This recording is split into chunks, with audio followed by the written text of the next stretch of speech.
Welcome to San Juan Studios. I'm your host, Jessie. A woman found an ancient Rome sculpture at Goodwill. Laura Young bought the sculpture for only $35 at a local Goodwill. When she bought it, she knew it was special. It turned out to be a missing ancient Rome bust from Germany. It was later returned to Germany in a full-scale model of a house from Pompeii. Let's check out the Spartan news report.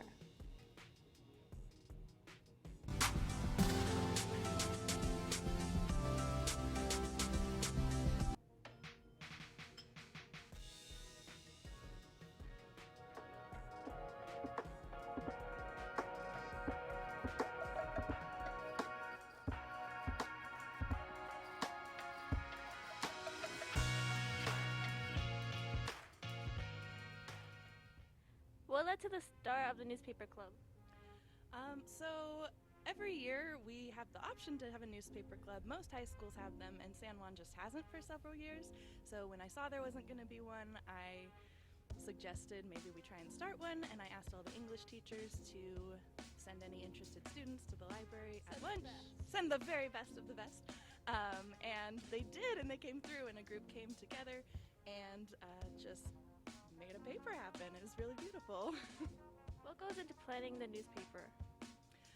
So the students come together and throw out ideas, and the best ideas they try to find someone who's going to be good to write it, and then they assign the assignment.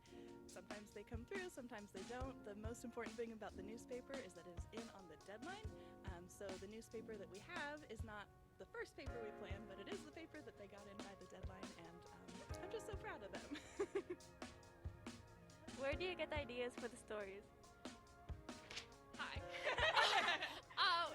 Where we get the ideas is that we tend to throw them out, and a lot of it is like interests that we personally have. For instance, because I write the gaming segment, it's because I'm a big nerd, and so I was like, oh, I could write an essay about Disco Elysium, so I could write a little thing about Kirby or a little thing about Legend of Zelda, that kind of stuff, RPGs, whatnot.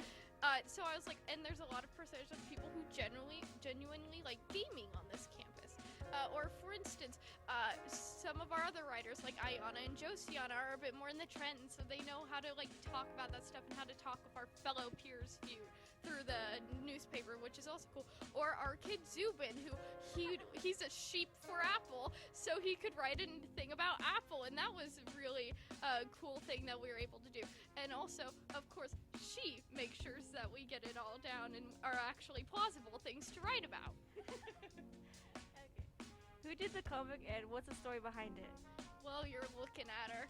I do the comic, actually. I know it's surprising that the person who made it looks like this.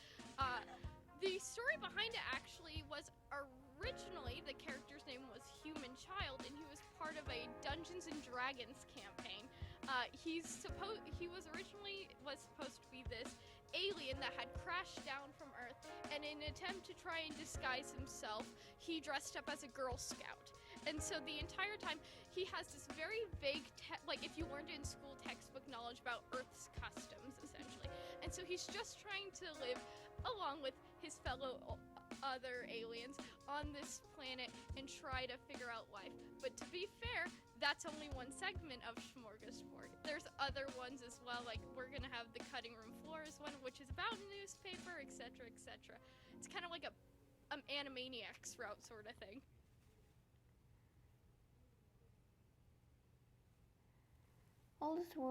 The world's oldest person died.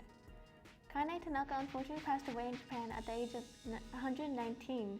She was the second oldest ever recorded person. She had to fight through countless of struggles like cancer, the Spanish flu, and even the COVID-19 pandemic. She holds the record for the second oldest person ever recorded, just behind Janine Calment, who lived for 122 years. Oh, wow.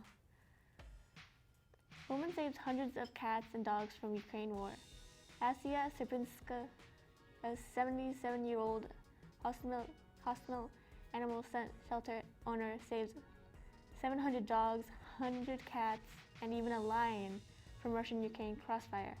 Sierpinska knew that it was her duty to save these animals that were caught in the fighting. She was able to feed the lion and the rest of the animals. Here are some students who are college-bound. Anita, Nanik, Natalie, Timothy, Kayla.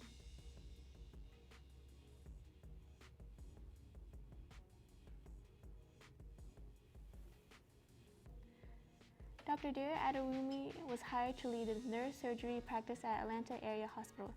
He says he quickly faced discrimination, which led to his firing and was prevented from getting permanent work elsewhere. Lawyers say he is not alone. Black doctors across the country commonly experience discrimination from microaggressions to career-threatening disciplinary actions.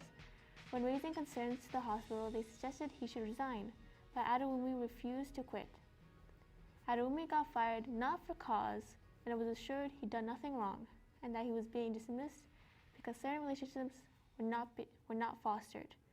There may be more to report on this case when it goes to court. Thank you for joining us today. We appreciate the likes, subscribers, and we turn on notifications.